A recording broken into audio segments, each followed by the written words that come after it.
কথায় গল্প ভূতের আড্ডা স্টেশনে অনেকবারই মা কামাক্ষার নানা রকম ঘটনা শুনিয়েছি। অনেক ঘটনায় ফাঁকে কিন্তু একটা কথাও বলেছে যে কামাক্ষা পাহাড়েও অনেকেই আছেন যে ভৌতিক অভিজ্ঞতার শিকার হয়েছেন, ইনফ্যাক্ট আমি নিজেও। তো আজকেও এরকম ঘটনায় আপনাদের সামনে তুলে ধরতে চলেছি, যে পাঠিয়েছে আমাদের সবার প্রিয় অনিমাদি। অনেকেই চেনেন অনিমাদিকে, অনেক ঘটনা কিন্তু উনি কালেক্ট করে পাঠিয়েছেন আগেও। এবং ঘটনাটা আমার শহর গুয়াহাটি, আসাম থেকে। তো নমস্কার বন্ধুরা, কেমন আছেন আপনারা? আমি রুমকি আজও একটি ভয়ঙ্কর ঘটনা নিয়ে চলে এসেছি আপনাদের কাছে। বুঝতে পারছেন তো কথায় গল্প কেমন মারাত্মক হতে চলেছে। কত ভয়ঙ্কর ঘটনা আপনারা পাঠান তো ওইখানে ওই পারে বসে যারা ভাবছেন আরে আমার কাছেও তো ঘটনা আছে, রুমকি থেকে শেয়ার করতে চাই, কি করে করবেন? করে দিতে পারেন আমাদের হোয়াটসঅ্যাপ নাম্বার 8011006740, নতুবা আমাদের মেইল আইডি কথায় গল্প @gmail.com, নতুবা আমাদের ফেসবুক এবং ইনস্টাগ্রাম হ্যান্ডেল কথার গল্প নামে, সেখানেও পাঠিয়ে দিতে পারেন। একটাই রিকোয়েস্ট থাকে, ঘটনাগুলো শুধুমাত্র যাতে আমাদের জন্য হয়। কোথাও থেকে পাঠিয়ে দিয়েছেন ওইরকম ঘটনা বা অলরেডি মানে কোথাও থেকে কপি করা ঘটনা প্লিজ পাঠাবেন না। তো না আর দেরি করবো না, শুরু করছি। তো বুঝতেই পারছেন প্রচন্ড জমজমাট হতে চলেছে। এখানে অনিমাদি প্রদীপ রায়ের কথা বলেছে। তো প্রদীপের নামটা মেনশন করতে কোনো প্রবলেম নেই, কিন্তু অ্যাকচুয়ালি ইনসিডেন্টটা ওর মাসি এবং মেসোর সঙ্গে হয়, তো ওই নামটা আমি মেনশন করছি না। এবং ঘটনার পরিপ্রেক্ষিতে একটা কথা বলা উচিত যে ওই ডিউরিং দ্যাট টাইম প্রদীপের সঙ্গেও কিন্তু একটা মানে পিকুলিয়ার বলতে পারো বা একটা ভয়ঙ্কর ঘটনা ঘটে চলছিল। আচ্ছা, প্রদীপরা থাকতো তখন পাঞ্জাবাড়িতে। হ্যাঁ, পাঞ্জাবাড়ির ওদিকে, ঠিক পাঞ্জাবাড়ি না, পাঞ্জাবাড়ির ওদিকে, গুয়াহাটির পাঞ্জাবাড়ির কথা বলছি। তো ঘটনাটা তখন, এখন যেমন কামাখ্যায় না তোমরা দর্শন করতে গেলে অনেক রকমের হ্যাপা আছে, অনলাইন বুকিং বাগেরা আছে, কিন্তু আমি যখন এর কথা বলছি তখন কিন্তু তুমি গিয়ে মানে ভিআইপি লাইনের টিকিট দেওয়া হতো, তখন ওরকম করে কেটে নিলে ভিআইপি লাইনে তোমরা দর্শন করতে পারো। আর এমনিতেও জেনারেল লাইন আছে, সেটা প্রচন্ড লম্বা হয়। যাই হোক, তো অনেকদিন ধরে মা কামাখ্যার যাওয়ার ইচ্ছে ছিল। ও চাকরি একটা পেয়েছে, জয়নিং তখনও হয়নি, মানে ওর ট্রেনিং বাগেরা হয়ে গেছে, জয়নিং ধরো আরো 15-20 দিন পর আর কি। হ্যাঁ, তো পাওয়ার পর মানে মা কামাখ্যার দর্শন করতে যাবে আর কি। কারণ আমাদের গুয়াহাটিবাসীরা না, আমাদের একটা ইয়ে থাকে, যেমন আমরা পরীক্ষা যদি ভালো রেজাল্ট করি বা কোনো চাকরি বাকরি পাই, মা কামাখ্যার দর্শন আমরা করতে যাই। তো যেমন ভাবা তেমন কাজ, প্রদীপ সেবার গেল মা কামাখ্যার দর্শন করতে। সেদিন না ঝিরিঝিরি বৃষ্টি পড়ছিল। আসাম তো মানে সত্যি কথা বলতে গেলে গরম দিলে 2 দিন পর পর বৃষ্টি, মানে গরম 2 দিন দিলে তার 3 নম্বরের দিন বৃষ্টি শুরু হয়ে যায়। গুয়াহাটির কথা বলছি। তো ও গেছে মা কামাখ্যার দর্শন করে ও বেরিয়েছে। আর তখন কিন্তু ওলা উবের লঞ্চ হয়ে গেছিল, হ্যাঁ, গুয়াহাটিতে। তো ও বেরিয়ে এসছে, বেরিয়ে আসার পর ও ভাবছে কি ভুবনেশ্বরীতে যাবে না বগলামুখীতে যাবে, মানে আরেকটা মন্দির দর্শন করবে। বগলামুখী একদমই কাছে তোমার কামাখ্যার, ভুবনেশ্বরীটা খানিকটা দূরে যেতে হয়, উপরে উঠতে হয়। তো ইন দ্যাট টাইম ওর মার ফোন এসছে। হ্যাঁ, তো ও ফোনটা উঠিয়েছে, যে বলছে হ্যাঁ মা দর্শন তো হলো, ভাবছি এখন মানে ভুবনেশ্বরীতে যাবো না বগলামুখীতে যাবো, যাওয়ার ইচ্ছে করছে। তো বলছে বাবা তুই ইমিডিয়েটলি তুই মাসির বাড়ি ছুট। বলছে মাসির বাড়ি ছুট মানে, এই ক্ষেত্রে একটা বলে রাখি যে ওনার যে মানে ছোট মাসি, হ্যাঁ, মানে ওর মায়ের থেকে, প্রদীপ বাবুর মায়ের থেকে ছোট, ওর মাসি এবং মেসো তোমার মালিগাঁও এরিয়া, আমি প্রপার জায়গাটার নাম বলছি না, পান্ডু মালিগাঁও এরিয়া একটা ফ্ল্যাট কিনেছে। হ্যাঁ, তো মেশোর আর কি ধরতে গেলে আর কি প্রদীপের বাবার থেকে কিন্তু মেশোর বয়সটা বেশি। আফটার রিটায়ারমেন্ট, উনি এতদিন কোয়ার্টারে ছিলেন, আফটার রিটায়ারমেন্ট উনি কি করলেন, একটা ফ্ল্যাট নিলেন, যেটা আর কি সেকেন্ড হ্যান্ড হওয়াতে কি হয়েছে, একটু কমই পেয়েছেন। অ্যান্ড বুঝতেই পারছো রিটায়ার হওয়ার পর তো ওরকম আর পয়সা কড়ি হাতে আসে না, তো ভাবছি যতই সঞ্চয় হয়, যতই সাশ্রয়, মানে হয় না অল্পেতে, মানে কত কম খরচে হয় আর কি। আর ফ্ল্যাটটা ভালো ছিল, স্ট্যান্ড এলোন বিল্ডিং ছিল। হুম, আর মানুষ কিন্তু থাকছিল, তো ওরকম একটা ফ্ল্যাট পেয়েছে। ওনার একই সন্তান, একটাই মেয়ে, যে দিল্লিতে তখন থাকতো। হ্যাঁ, তো ঠিক আছে, দিল্লিতে পড়াশোনা করছিল, মানে ফাইনাল ইয়ারে আর কি। ঠিক আছে, তো ওই মাসি পাঞ্জাবাড়ির ওদিকে যেতে বলেছে, মাসির বাড়ি। কেন, মেশোর অবস্থা খুব খারাপ। মানে প্রদীপের মাকে জাস্ট ফোন করেছে যে তোমরা তাড়াতাড়ি আসো, প্রদীপ কোথায়, ওকে পাঠাও, আমি সামলাতে পারছি না। কি সামলাতে পারছে না? তো ওর মা খালি বলেছে যে মাসিকে হসপিটালে নিয়ে যাওয়া হচ্ছে, হসপিটালে নিয়ে যাবে। মেশো কিছু বুঝে উঠতে পারছে না, তুই শিগগিরই যা, যেহেতু তুই কামাখ্যার ওদিকে আছিস, তুই দ্রুত পৌঁছাতে পারবি, আমরা তো পাঞ্জাবাড়ির থেকে যাব। ঠিক আছে, যেমন ভাবা তেমন কাজ। ওই জন্য বললাম টিপি টিপি বৃষ্টি পড়ছে, একটা ওলা উবের পাচ্ছে না। বুকিং নিচ্ছে না গাড়ি। আর ও জাস্ট নিউজটা পাওয়ার পর ভাবছে যে অনেক সময় বাসে নিচে অব্দি আসে, হ্যাঁ, নিচে নেমে নেমে তারপর মালিগাঁও পাঞ্জাবাড়ির তো দেখো টোটো वगैरह বা বাসও চলাচল করে, নেমে গেলে একবারে ওখানে পাওয়াই যাবে, বা অটো একটা রিজার্ভ করেই চলে যাবে, ঠিক আছে। ও জাস্ট ভাবছিল ইন দ্যাট টাইম, জানো তো, পাহাড়ি এলাকা, কামাখ্যা পাহাড়ি, যারা গেছো বুঝতেই পারছো, কোথার থেকে বলা নেই কওয়া নেই একটা কাক এসে ঠাপ করে এরকম ঠোকর মেরে গেল। তো বলছি কি রে বাবা, এমনি টেনশন হচ্ছে মাসের জন্য, বলছে হসপিটাল নিতে হবে, আর কাকু আর সময় পায় না, আমার মাথার মধ্যে মানে ঠুকরে গেল। ঠিক আছে, কোনো মতে ও ওই অটো একটা পেয়েছে, মানে ও নিচেই নামবে, তো বলছে তোমাকে কিছু টাকা দিয়ে দেবো, চলো নিচে আমাকে নামিয়ে দাও। তো নিচে নামিয়ে দেওয়ার পর লোকটাকে বলছে যে তুমি পাঞ্জাবাড়ি মালিগাঁও যাবে, এরকম এরকম ইমার্জেন্সি একটা আছে। তো বলছে আপনি যদি এরকম ভাড়া দেন তাহলে আমি যাব। তো প্রদীপ বাবু বললেন যে ঠিক আছে, এটা তো মেঘনাথ চাইতে জল, আমারও তাড়াতাড়ি মানে এখন নামবো আবার খুঁজবো, টাইম চলে যাবে, আর মেশোর ওখানে দ্রুত পৌঁছতে হবে। তো প্রদীপ বাবু মেশোর ওখানে গেলেন, যাওয়ার পর দেখলেন যে ঘর মানে ফ্ল্যাটটা তালা মারা না, ফ্ল্যাটটা মানে লাগানো, আর আশেপাশে মানুষ আছে। গিয়ে জানতে পারলো যে ওই বিল্ডিং এর যারা অন্যরা ছিলেন বা কেয়ারটেকার বা সিকিউরিটি গার্ড, উনি মেশো আর পাশের বাড়ির একজন ভদ্রলোক ওই মাসিকে নিয়ে নাকি দ্রুত অ্যাম্বুলেন্স এসছে, নার্সিং হোমে দৌড়েছে। তো তখন মানে কথা বলতে বলতে মা ফোন করেছে, প্রদীপের মা ফোন করে বলছে যে তুই ইমিডিয়েট হসপিটালে আয়, আমরাও ডাইরেক্ট হসপিটালে আসছি, আর ফ্ল্যাটটা বোধহয় খোলা আছে, তুই চাবিটা বন্ধ করে আয়। হ্যাঁ, ঠিক আছে।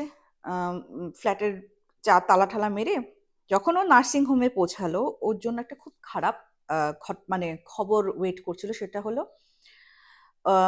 হাসপাতালে পৌঁছানোর পরে মানে এটা ডিক্লেয়ার মানে করেছিল ওর মাসি নেই। হাসপাতালে আনার পরই মানে ওটা এমন ভীষণ ভাবে জ্বলেছিল না, ওনাকে যে কিভাবে যে স্ট্রেচার করে নিয়ে যাওয়া গেছে, মানে নিয়ে গেছে। ইনফ্যাক্ট যখন প্রদীপ ফ্ল্যাটটা লাগিয়ে তো যাবে না, এর আগে ঘরে ঢুকেছিল, ও বুঝতেই পেরেছে মাসি কিন্তু লিভিং রুমে পুড়েছে, কারণ মাসির যে তুমি যা পোশাক পরা ছিল না, গলে গলে পুরো স্টিক হয়ে ফ্লোরে লাগা ছিল। ও বুঝতেই পেরেছে যে এমন কিছু একটা মানে হয়েছে, যে এতটা এটা মানে অনিমাদি বলছে যে ও তো দেখেছে, ও দেখে না প্রচন্ড ভয় পেয়ে গেছে, পুরো ফ্লোরে না এরকম স্টিক হয়ে হয়ে লেগে রয়েছে ওর মাসের যে মানে যা পড়েছিল আর কি। আর ততক্ষণে তো ফ্ল্যাটের মানুষরা বলেই দিয়েছে কি হয়েছিল। যাই হোক, ও যাওয়ার পর অবভিয়াসলি বুঝতেই পারছো, তো কাঁদতে কাঁদতে তো সবার অবস্থা শেষ। দিল্লিতে ফোন গেছে, পোস্টমর্টম वगैरह তো হবে, মেয়েও ইমিডিয়েট ফ্লাইট নিয়ে আসবে, মানে ইমিডিয়েট ফ্লাইট নিয়ে আসবে, একটু তো সময় লাগে, আর দিল্লির এয়ারপোর্ট জানো কত দূর। তো যাই হোক, মেয়ে আসবে, মেয়ের পরে আসার পরে অন্ত্যেষ্টিক্রিয়া হবে, ঠিক আছে। তো তখন মানে হয় না, মানে পোস্টমর্টম করবে, ইয়ে করবে, ওরা সবাই মানে হসপিটালেই ছিল তখন। প্রদীপের মা বলছে যে বোনটা আমার খালি থেকে থেকে বলতো, মানে কেমন হয়ে গেছিল, খালি ভয় পেত, খাইলো ভয় পেত, আমাকে বলতো দিদি তুই আয়, খালি আমাকে ডাকতে থাকতো। হ্যাঁ, আমি আর সংসার ফেলে কি সবসময় আসা যায় নাকি, এরকম বললে কান্না করতে থাকতো। কি হলো আমার বোনটার, কেন এরকম হলো, হ্যাঁ, আমার বোনটা এত সাবধানী, হ্যাঁ, এরকম করে করে কান্নাকাটি করছিল।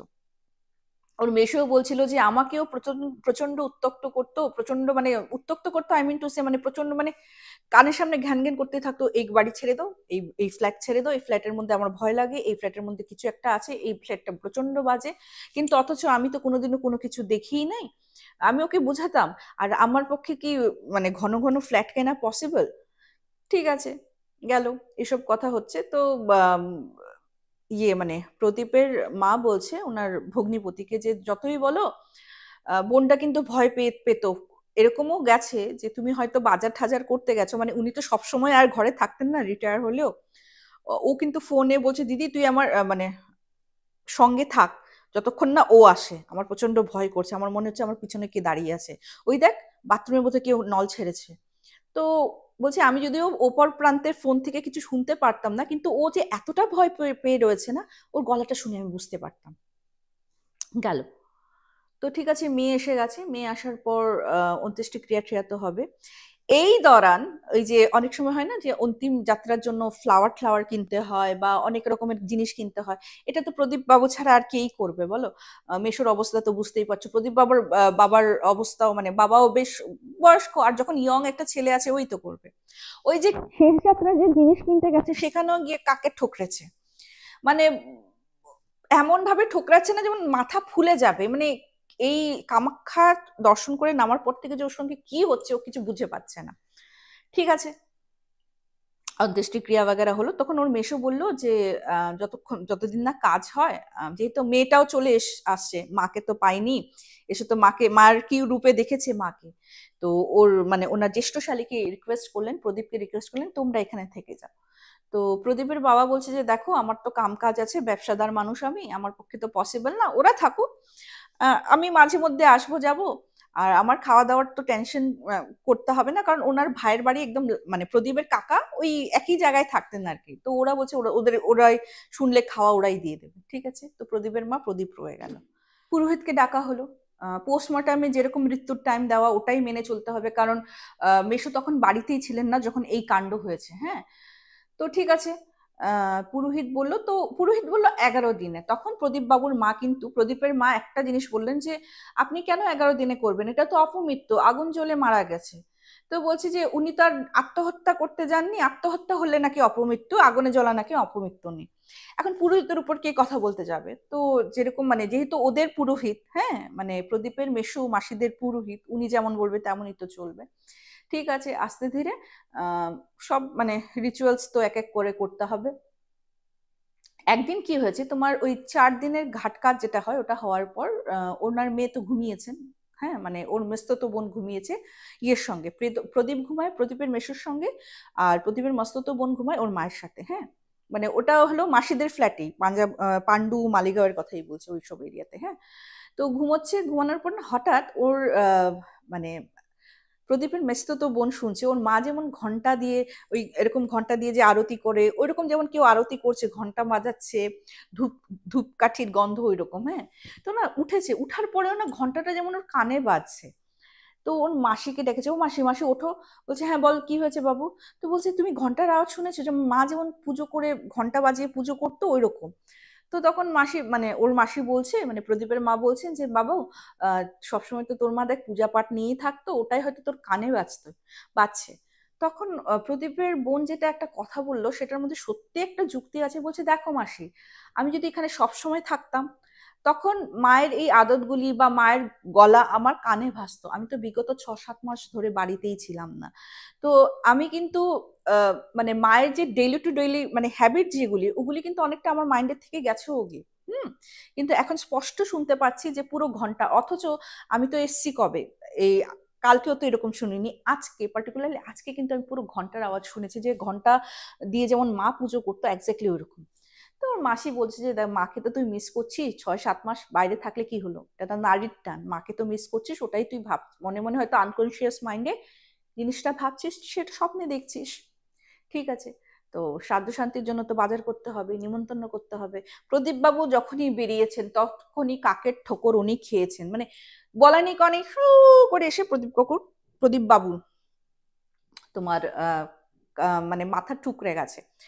আচ্ছা, এখানে একটা কথা বলে দিই, প্রদীপ কাকু ওয়ার্ডটা কেন এসছে, আমার কাকুর নামও প্রদীপ। হ্যাঁ, তো এটা আমি প্রদীপ রায়ের কথা বলছি, আমার কাকুর নাম প্রদীপ সাহা, মানে আমার বাবার কাজিন ব্রাদার, তাই আর কি, যেহেতু আমরা ওরকম ভাবে ডাকতাম না তাই চলে এসছে আর কি। যাই হোক, তো এরকম করে করছে।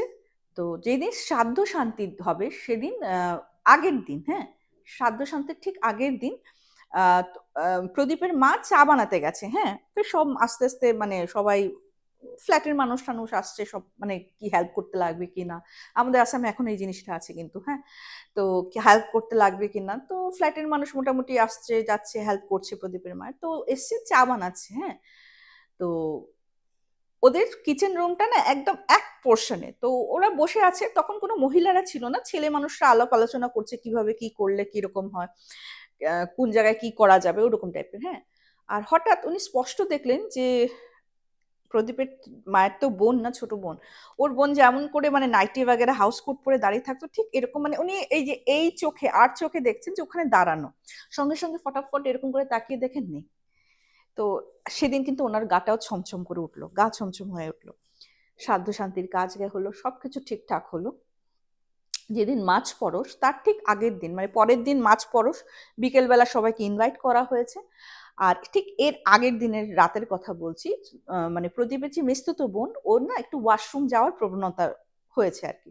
রাতের বেলা ওয়াশরুমে গেছে, বাথরুম খুলে যেই বেরোতে গেছে না, হঠাৎ দেখে, মানে বেরিয়ে কি দেখে বলতো, প্রদীপের মা তো ঘুমোনো, ও হ্যাঁ বাথরুমে গেছে, ঠিক খাটের যে ধারে না ওর মা এরকম করে বসে করে কাঁদছে।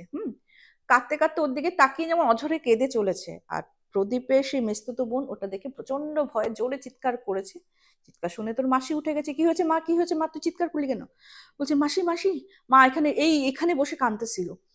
তো বলছে না রে বাবা, তুই আবার হ্যালুসিনেট করছিস। বলে না, আমি হ্যালুসিনেট করছি না, আমি তো এখন ঘুমাইনি, আমি পুরো ওয়াশরুম থেকে ফ্রেশ হয়ে এসেছি, আমি পুরো ফ্রেশ। তখন বলছে যে মেয়েটা তো মানে বলছে না, আমি আজ এইবার ভুল দেখিনি, আমি আমি জানি এটা মাই ছিল। তো তখন ওর মাসি বলছে যে ঠিক আছে, তোদের পুরোহিত যা করার তো করলো, কালকে আমি আমাদের পুরোহিতকে খবর দিয়ে আনাবো। হ্যাঁ, তো সেদিন তো মানে ওদের ঘুম হয়নি, আর্লি মর্নিং 5টার সময় মেশো আর প্রদীপের রুমের নক নক করলো। তো মেশোকে ডাকিয়ে বললো যে দেখো, তোমরা তো তোমাদের পুরোহিত দিয়ে কাজ করিয়েছো, আমার আর তো মানে ওর মানে বোনের মেয়ের কথা বললো, ওর একটু অন্যরকম ফিল হচ্ছে, আমি আমাদের পুরোহিতকে ডাকাচ্ছি। হ্যাঁ, উনি মানে ওনাদের বাড়ির বাৎসরিক কালী পূজা ওই পুরোহিতই করেন। তো ইয়েকে বলছে, প্রদীপকে বলছে, প্রদীপ তুই সকাল সকাল গিয়ে ওনাকে নিয়ে আয়, পুরোহিত মানে ঠাকুর মশাইকে নিয়ে আয়, আমাদের ওখানে ঠাকুর মশাই বলে, ঠাকুর মশাইকে নিয়ে নিয়ে আয়, আমি ফোন করে বলে দিচ্ছি। তো 5টার মধ্যে তো আর ফোন করা যায় না, উনি 6:30টার সময় ঠাকুর মশাইকে ফোন করেন। যেহেতু উনি ঠাকুর মানে আর্লি মর্নিং চান ঠান করে আর্নিক ফার্নিক করেন, অনেক কিছু আছে। তো ফোনে পেয়েছেন, পাওয়ার পর সব কথা খুলে বললেন। তো বলছে যে আমি প্রদীপকে পাঠাচ্ছি, আপনি প্রদীপের সঙ্গে আসুন ঠাকুর মশাই, এই অবস্থা। তো বলছে ঠিক আছে, চিন্তা করো না, আমি আসছি। তো সেই দিনও প্রদীপ বাবু বেরিয়েছেন, আবার কাকের ঠোকর খেয়েছেন। মানে উনি একদম বড় মানে রেগে গেছেন, ব্যাপারটা কি হচ্ছে, কাক কি ওনাকেই পারে? মানে মাঝে মধ্যে একবার দুবার হলে ঠিক আছে, মানে ওদিন যখনই বেরোচ্ছেন মনে হচ্ছে কাক পুরো তাক করে রয়েছে, ওর মাথার মধ্যেই ঠুকুর দেবে। পুরোহিতের বাড়ি গিয়েছেন, যাওয়ার পর ঠাকুরমশাই মোটামুটি রেডি ছিলেন, আর উনি না মাথায় ঘষতে ঘষতে ফুলে গেল, ফুলে গেছে, আমাদের ওখানে ভাষায় বলছে ফুলে গেছে, পুরো ফুলে গেছে, এরকম করে করে যাচ্ছে, মানে পুরোহিতের কাছে গেছে। তো বলছে কি হয়েছে তোমার?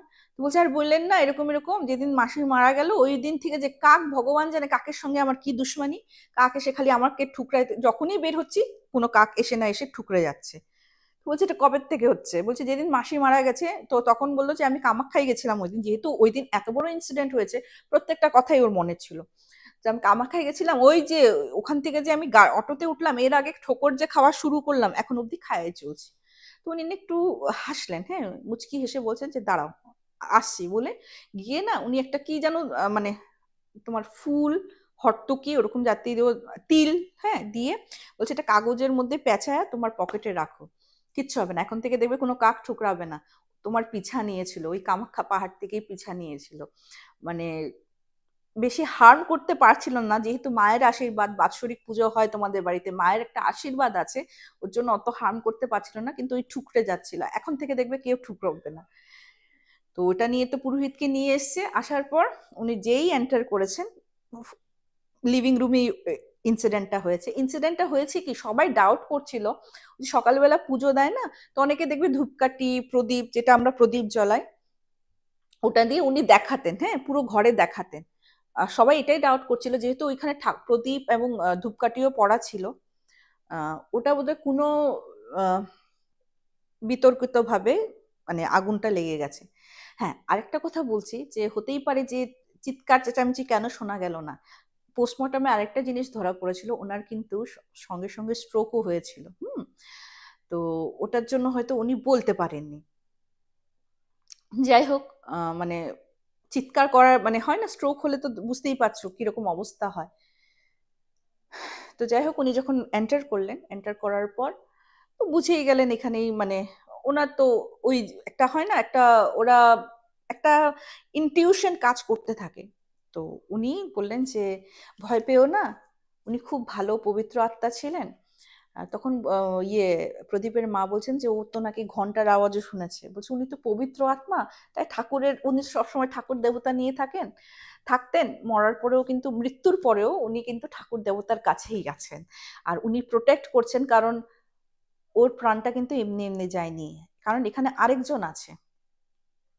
যে ওর প্রাণটা নিয়েছে। তখন প্রদীপের মা বলছে যে ও তো আমাকে এরকম এরকম বলেছে, ভয় পেত, সবসময় মনে হতো পিছনে কেউ দাঁড়িয়ে আছে। বলছে ওর ভয়টা এমনি ছিল না, তোমরা যদি একটু ওর কথাটা সিরিয়াসলি নিতে তাহলে হয়তো আজকে এই দিনটা দেখতে হতো না। তখন প্রদীপ বাবুর যে মেসোমশাই বলছে আমি ও ভয় পায় বলে আমি বলি না, কিন্তু আমি এরকম 3 দিন দেখেছি, এক মঙ্গলবার দেখেছি আর এক শনিবার দেখেছি, অ্যান্ড কোনো পূর্ণিমা বা অমাবস্যা দেখেছেন যে একটা প্রচন্ড ভয়ঙ্কর মূর্তি, একটা মানে পুরো একটা মানুষই, হ্যাঁ, মানুষটা যেমন মানে কি বলবো, আহ কি বলবো কিরকম মানে একটা মানুষের মতোই আকৃতি, হ্যাঁ, উনি একদম রাগ, মানে একটা প্রচন্ড অগ্নি দৃষ্টিতে ওনার ঠাকুর যে জায়গায় বসিয়েছে না ওই জায়গায় এরকম করে তাকিয়ে আছে রাগ করে, মানে প্রচন্ড রেগে গেলে রেগে তাকিয়ে আছে ওদিকে। বলছে আমি 2-3 দিন দেখেছি, কিন্তু অলরেডি ও এত সব কথা বলা শুরু করেছিল। আর আমি তো দেখেন অত মানে খুব কষ্টে আমি এই ফ্ল্যাটটা কিনেছি, আমার পক্ষে কিন্তু আরেকটা ফ্ল্যাটে যাওয়াও পসিবল ছিল না। তখন পুরোহিত বলছেন হয়তো পসিবল ছিল না ফ্ল্যাটে যাওয়ার, কিন্তু এই আপনারা যাকে দেখছিলেন ওকে তাড়ানোর জন্য বা ওর মুক্তির জন্য তো ব্যবস্থা করা উচিত ছিল। তো যাই হোক, যা হওয়ার তো হয়ে গেছে। তো উনি বললেন যে এখানে মহামৃত্যুঞ্জয় আমি যজ্ঞ একটা করব, আর যজ্ঞটা আপনার হাতে করতে হবে, মানে মেশোর হাতে। ঠিক আছে।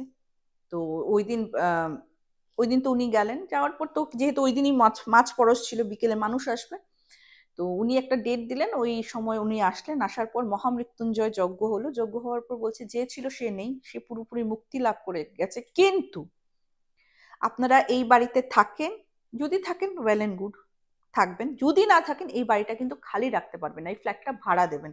মানে ওনার ইচ্ছে ছিল যেহেতু মেয়ে এখন ওখানে একা থাকে, ওনার ওয়াইফও তো নেই, উনি মেয়ের কাছে চলে যাবেন, হ্যাঁ, যেহেতু ফাইনাল ইয়ার ওর মোটামুটি জব একটা লেগেই গেছিল ক্যাম্পাস সিলেকশনে, মেয়ের কাছে চলে যাবে। তো বলছে আপনি যান মেয়ের কাছে, কিন্তু এই বাড়িটা কিন্তু আর ফাঁকা রাখবেন না, বাড়িটার মধ্যে একটা ভাড়াটে অন্তত বসিয়ে যাবেন। ঠিক আছে।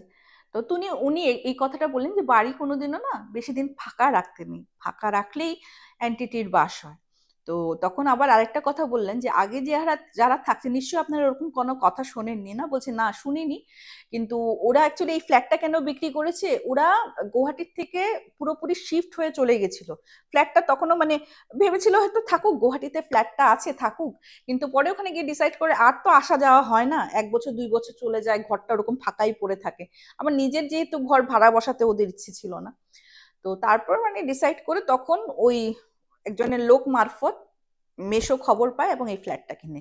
এই যে ওরা যে বাইরে শিফট হয়ে গেছিল, 1 বছর 2 বছর যে রুমটা ফাঁকা ছিল, তখনই এ বাসা বেঁধেছে। ওটার জন্যই বলেছে যে আপনি থাকুন না থাকুন, কিন্তু একটা ভাড়া অন্তত বসিয়ে যাবেন, লোক যাতে থাকে এই ফ্ল্যাটটাতে। তো এই ছিল অনিমাদির পাঠানো একটা ঘটনা। থ্যাংক ইউ সো মাচ অনিমাদি, ওয়ান সেকেন্ড, খুবই ইউনিক ঘটনা আপনি পাঠিয়েছেন কালেক্ট করে, থ্যাংক ইউ সো মাচ। আর এর আরো ঘটনা থাকলে প্লিজ পাঠিয়ে দেবেন, কারণ সত্যি আমরা এরকম ঘটনা শুনতে ভালোবাসি তো বটেই, অনেকটা ইনফরমেশন পাই, শিক্ষা পাই, যে হ্যাঁ এরকম করা উচিত, এরকম করা উচিত না, বা এরকম কিছু হলে হয়তো আমরা একটু মানে যদি এরকম অদ্ভুত অদ্ভুত ঘটনা ঘটতে থাকে না, তাহলে হয়তো ভগবানের একটু সান্নিধ্যে ইমিডিয়েট যাওয়া খুব দরকার। তো আপনারা পেলেন কি না এরকম ইনফরমেশন, বা আপনারা কিছু তো মানে এটার থেকেও হয়তো একটু অভিজ্ঞতা আপনাদের হয়েছে, তাই না? তো কমেন্ট সেকশনে কমেন্ট করুন, আপনাদের মতামত জানান। যারা নতুন দেখছেন সাবস্ক্রাইব করতে ভুলবেন না, অ্যান্ড সবার সঙ্গে শেয়ার করুন, ফেসবুকে শেয়ার করুন। এইবার একটু একটু কিন্তু শেয়ারটা একটু কমে গেছে, প্রচুর প্রচুর শেয়ার করুন। আপনারা যদি শেয়ার না করুন আমি নতুন নতুন ঘটনা পাবো কোথায়, তখন থোড়ই না শোনাতে আসতে পারবো ওইখানে। আর সপ্তাহে কিন্তু 3 দিন আসে, একদিন আমি লাইভে আসি, 2 দিন আর কি এপিসোড দিই। দেখতে ভুলবেন না, জীবনের 1001 গল্পও দেখতে ভুলবেন না। আরেকটা কথা, যেটা কথাটা না বললে তো আমাদের মানে এই এপিসোডটাই কমপ্লিট হবে না, যে কথায় গল্পের ভূতের অ্যাট দ্য স্টেশন আমরা কিন্তু কোনোদিনও কোনো রকমের অন্ধবিশ্বাস বা কুসংস্কারকে প্রশ্রয় দেই না। ঘটনাগুলিকে যদি বিশ্বাসযোগ্য বলে মনে না হয় সেক্ষেত্রে প্লিজ গল্প ভেবে নিয়ে নেবেন, কারণ আমাদের প্রধান উদ্দেশ্য আপনাদের ছোটবেলার সেই নস্টালজিক ফিলিংটা ফিরিয়ে দেওয়ার, ওইটুকুনি মাত্র। তো চলুন আজকে এপিসোডটা আমি এখানে শেষ করছি, খুব তাড়াতাড়ি দেখা হবে, till then bye bye, see you soon, নমস্কার।